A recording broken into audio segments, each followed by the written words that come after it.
The west coast of Africa, looking today much as it did 100 years ago. At that time, the old evils of the slave trade had become a distant, though disgraceful, memory. But there now opened a new chapter of confrontation along these tropical shores. In past years, Europeans had come here for profitable business. Now they wanted more, much more.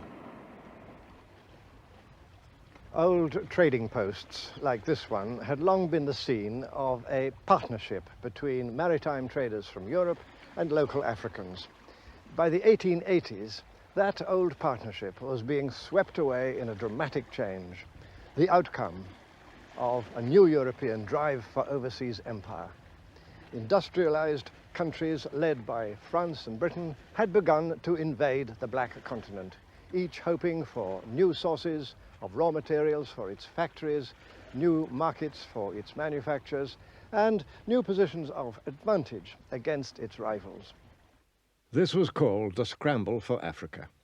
By 1914, only two countries remained outside European possession, Liberia in the west and Ethiopia in the east.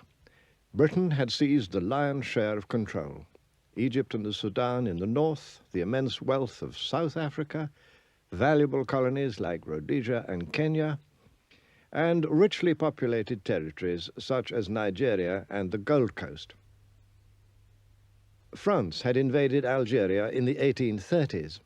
Now, after new wars of conquest, she added more colonies to her empire south of the Sahara, including the island of Madagascar.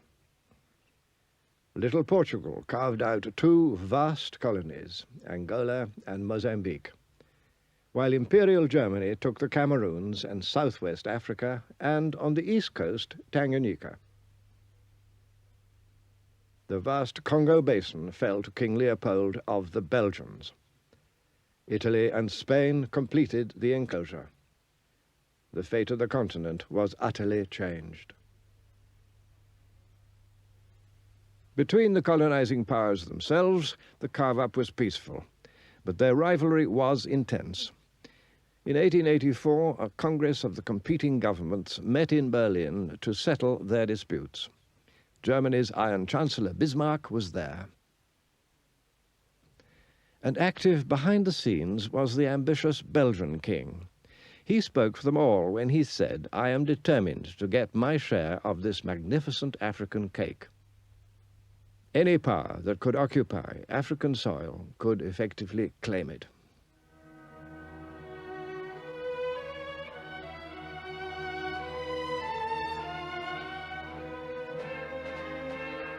Now the task was to stake out frontiers in utterly uncharted land. Said the French Prime Minister, "We have embarked on a gigantic steeplechase into the unknown." The British Prime Minister Lord Salisbury was to say of this period, "We've been engaged in drawing lines on maps where no man's foot has ever trod.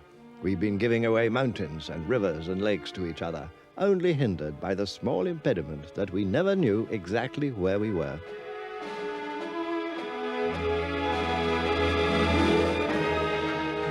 The great game was to get hold of places and positions of advantage over rivals, no matter what irrational frontiers might result. One of the most absurd cases was the magnificent Gambia River.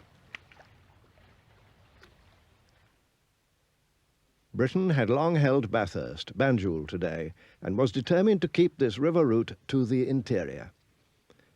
But France, invading from the west coast, enclosed all the territory surrounding the Gambia River in her new colony of Senegal. So the French were naturally eager to obtain the Gambia River. They offered Britain, in exchange, the much larger and richer Ivory Coast. But the British Parliament insisted on keeping the Gambia, thus dividing the peoples of the region. And the result was, and is, a country that is 300 miles long, but never more than 30 miles wide.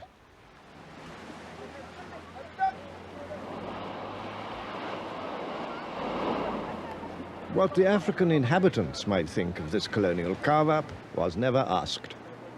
The European idea, in the words of one British governor, was to seize African territory and then, as much as possible, rule the country as if there were no inhabitants. In fact, European contempt for Africans now reached new depths, and no wonder. For how otherwise than by asserting that Africans were helpless children, lazy savages, could Christian Europe justify taking their countries away from them?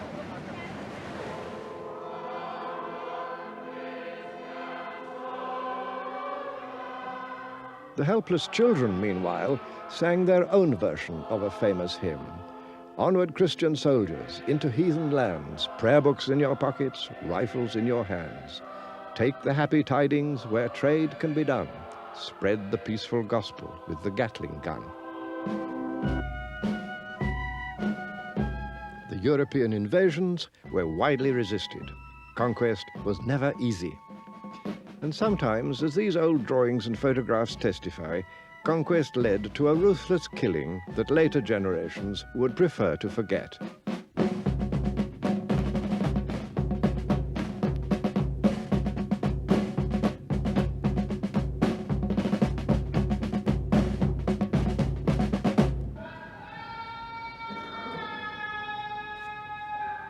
Resistance took many shapes. In French West Africa, a focal point was found in Muslim loyalties. Many heroes, still unforgotten, came on that scene. Some, like the Senegalese religious leader Ahmadou Bamba, offered the way of peace, but were still sent into exile. Others, like the fierce warrior leader Samori, fought off French attack after attack, and was crushed and exiled only after years of war. Death took many, strong or weak.